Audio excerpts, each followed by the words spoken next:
Hello, scholars! I'm here to help you with your first grade skills lessons. My name is Miss James, and today we're on lesson 32. Let's get started. Today's objectives are to blend and segment single-syllable words, spell tricky words, read with purpose and understanding, and answer written questions about key details of a story. Let's start with our blend and segment. Get those fingers ready by wiggling them out. Remember, when we blend, we touch our finger to our thumb. When we segment, we wiggle our fingers as we say the sound. Let's get started. Lamb.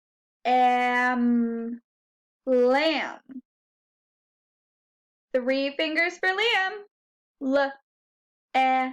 M. Ass. Gas. 3 fingers for gas. Ass.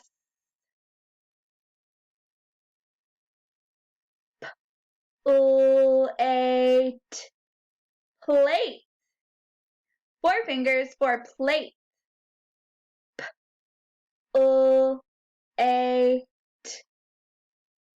Last one. We only had 4 today. Rush. 3 fingers for rush. Great job. Give yourselves a pat on the back. Off to a great start. Next, we're going to practice writing some more tricky words. Follow along with me as we write the tricky words on this page together. Number 1. Our first tricky word is the. The is spelled T-H-E.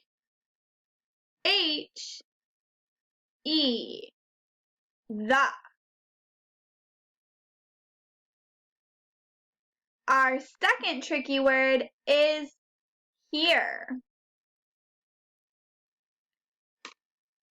H-E-R-E. Here. Our third tricky word is there. T-H. This is the tricky part. E-R-E. There. Our fourth tricky word is was.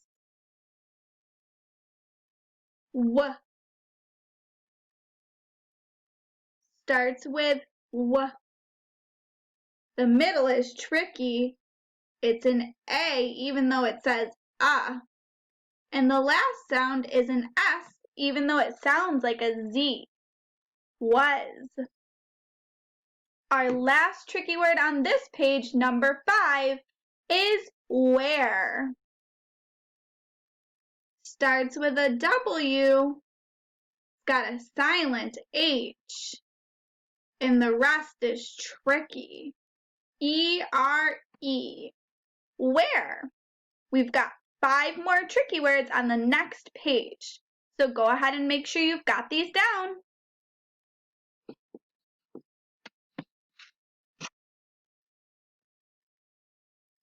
Number 6. Our 6th tricky word is why. Even though it sounds like the letter Y, it has 3 letters. W, H, Y. Our number 7 tricky word is what. Starts with W, and then it's got one of those silent H's. And the A says but the ending isn't tricky. It's a T. Number 8. Who. W, H, O. I'm going to try that again. It was a little messy. W, H, O. Who? Our number 9 tricky word, said. Starts with and ends with D, but the middle is tricky. It's A-I. Said. And our last tricky word, number 10, is says. Starts with an S and then A-Y and ends with an S that sounds like a Z. Says. Great job practicing. Give yourselves a round of applause. Let's head into our story for today. We've got another story in snapshots to read today. This story is called The Man in the Kilt.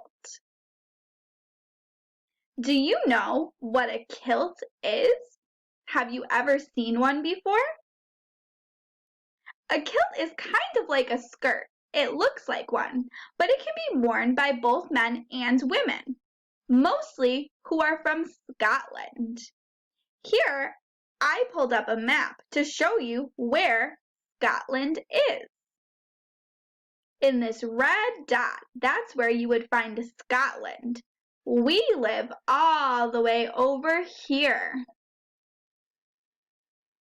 It's not very close to us when you think about how big the world is.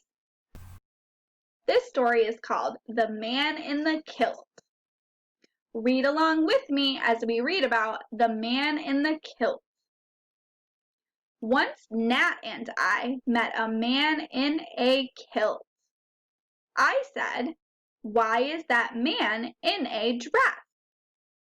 Nat said, "That is not a dress. It is a kilt." "A quilt?" I said. "No," Nat said, "a kilt."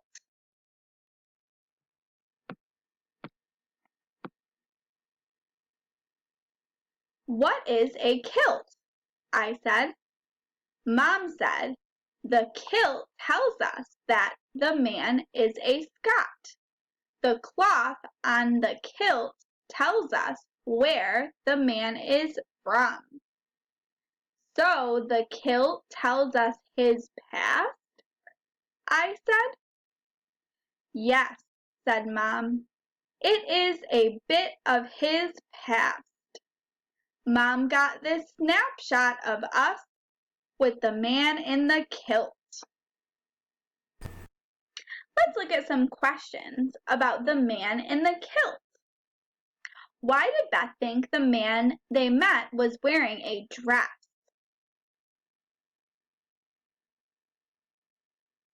She thought he was wearing a dress because his kilt looked like a dress, and she didn't know anything about kilts.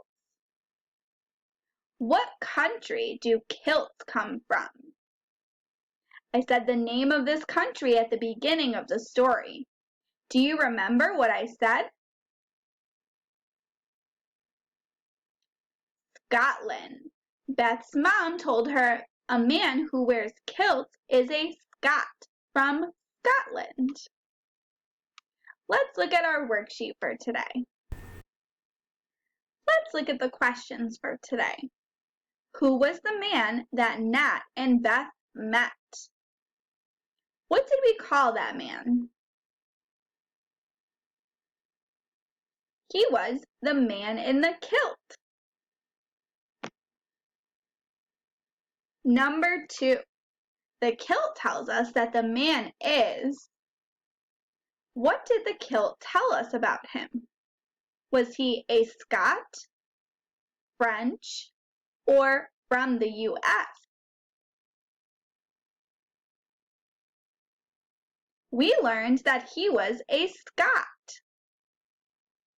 What is a kilt?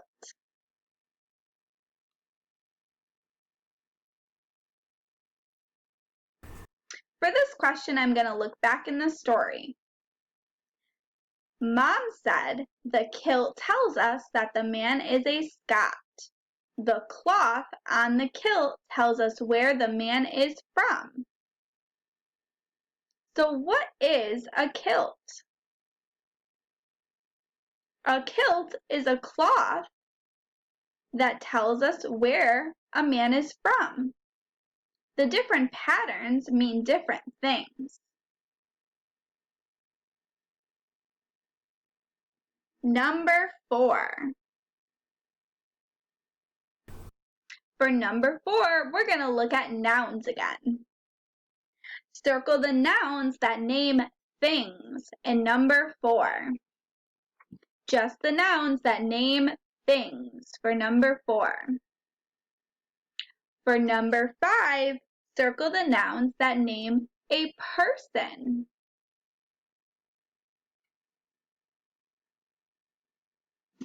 Circle the nouns that name a person for number 5.